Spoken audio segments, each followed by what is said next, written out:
새벽 6시 부산의 한 고급 주택가.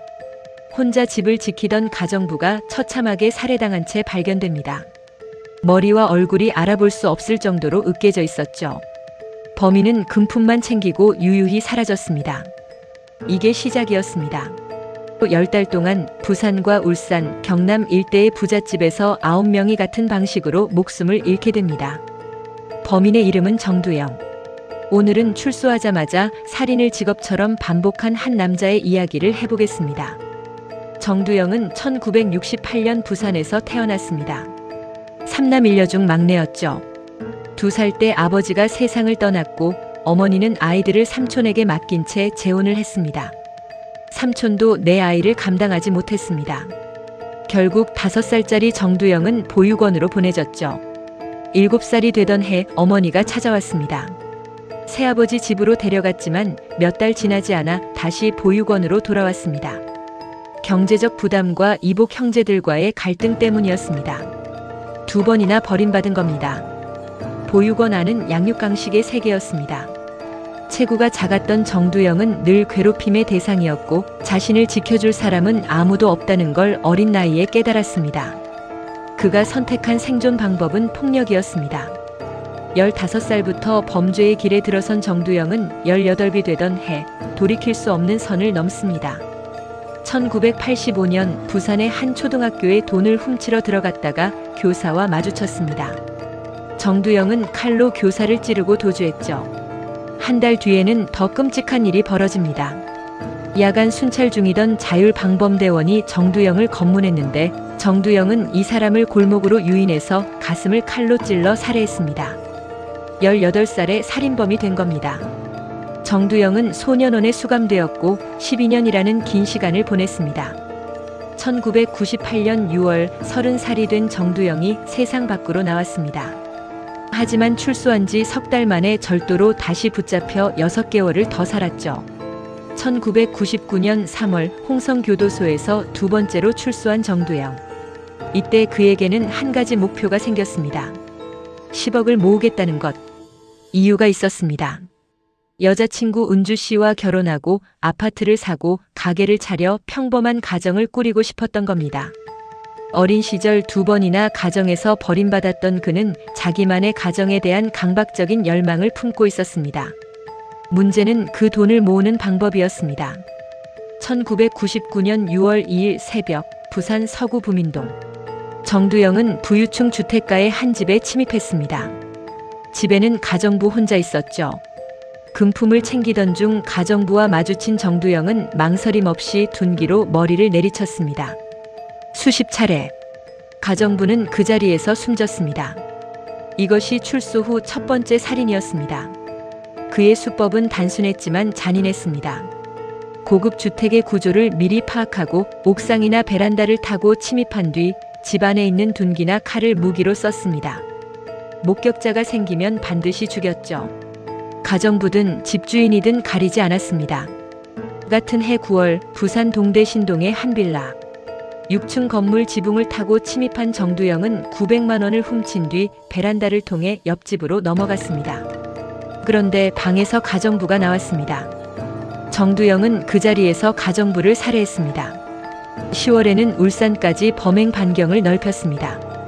울산 남구 옥동의 2층 단독주택에 침입한 정두영은 1층에 있던 어머니를 폭행했고 소리를 듣고 내려온 24살 아들과 격투를 벌였습니다.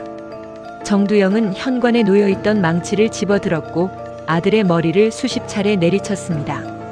모자가 모두 그날 목숨을 잃었습니다. 범행은 점점 대담해졌습니다. 2000년 3월 부산 서대 신동의 한 주택에서 정두영은 야구 방망이로 2 여성을 내리쳤습니다. 그런데 이상한 일이 벌어집니다.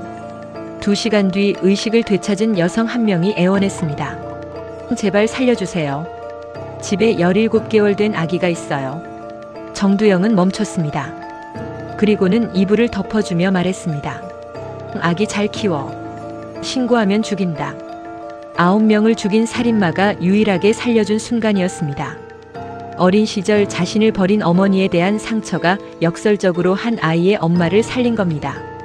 하지만 살인은 멈추지 않았습니다. 2000년 4월 8일 부산 동래구 정두영은 DCM 철강 정진태 회장의 집에 침입했습니다. 76살의 정 회장은 부산에서 손꼽히는 부자였죠. 정두영은 주방에서 과도를 집어들고 거실로 내려갔습니다. 계단에서 회장 부인과 마주쳤고 부인이 비명을 지르자 칼로 목을 찔렀습니다. 이 광경을 본 가정부도 도망치다 뒤쫓아간 정두영에게 살해당했습니다. 단 하루에 2명이 목숨을 잃었습니다. 그때 정두영의 통장에는 이미 1억 3천만 원이 들어있었습니다. 10달 동안 사람을 죽여서 모은 돈이었죠. 하지만 10억이라는 목표에는 한참 못 미쳤습니다. 정두영은 멈출 수 없었습니다. 4월 11일에는 경남 마산까지 내려가 또 범행을 저질렀습니다. 수사망이 좁혀오고 있다는 걸 느낀 정두영은 묘한 결단을 내립니다. 부산에서 멀리 떨어진 충남 천안으로 올라가 일부러 단순 절도만 저지르고 경찰에 잡힌 겁니다. 연쇄살인이 아니라 절도범으로 잡히려 한 거죠. 2000년 4월 12일 밤 정두영은 천안에서 300만 원을 훔치다 체포됩니다. 경찰은 처음에 그가 누군지 몰랐습니다. 하지만 부산 연쇄살인 사건의 생존자가 정두영과 직접 대면했고 그 자리에서 범인이라고 지목했습니다. 바로 야구 방망이에 맞고도 살아남았던 그 여성이었습니다. 흥미로운 건 정두영이 자백한 이유입니다. 수사관이 말했습니다. 내가 훔친 돈 압수 안 할 수도 있다. 그 한마디에 정두영은 모든 범행을 털어놓았습니다. 자기가 모은 돈을 여자친구 은주 씨에게 주고 싶어서였습니다. 9명의 목숨을 앗아간 살인마가 사랑하는 사람을 위해 자백을 한 겁니다. 재판 결과 사형이 선고되었습니다. 정두영은 상고를 포기했고 사형이 확정되었죠. 대전교도소에 수감된 정두영. 하지만 이 남자는 거기서도 끝나지 않았습니다. 2016년 교도소 작업장에서 자동차 배선 재료를 몰래 모아 4m짜리 사다리를 만들었습니다. 그리고 이 사다리로 교도소 담을 넘었습니다. 거의 성공할 뻔했지만 담 위에서 교도관에게 발각되어 실패했습니다.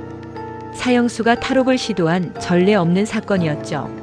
정두영 사건은 우리에게 여러 가지를 생각하게 합니다. 보육원에서 자란 소년이 왜 연쇄살인범이 되었는지, 12년의 교도소 생활이 왜 그를 바꾸지 못했는지. 그가 원했던 건 평범한 가정이었습니다. 아파트 한 채, 작은 가게, 사랑하는 사람과의 결혼. 누구나 꿈꾸는 것들이었죠. 하지만 그가 선택한 방법은 9명의 목숨을 빼앗는 것이었습니다. 평범한 꿈이 가장 잔인한 범죄의 동기가 된 겁니다. 정두영은 지금도 대전교도소에서 사형 집행을 기다리고 있습니다. 이 사건에 대해 어떻게 생각하시나요? 댓글로 여러분의 의견을 들려주세요. 이 영상이 도움이 되셨다면 좋아요와 구독 부탁드립니다. 다음 영상에서 또 만나겠습니다.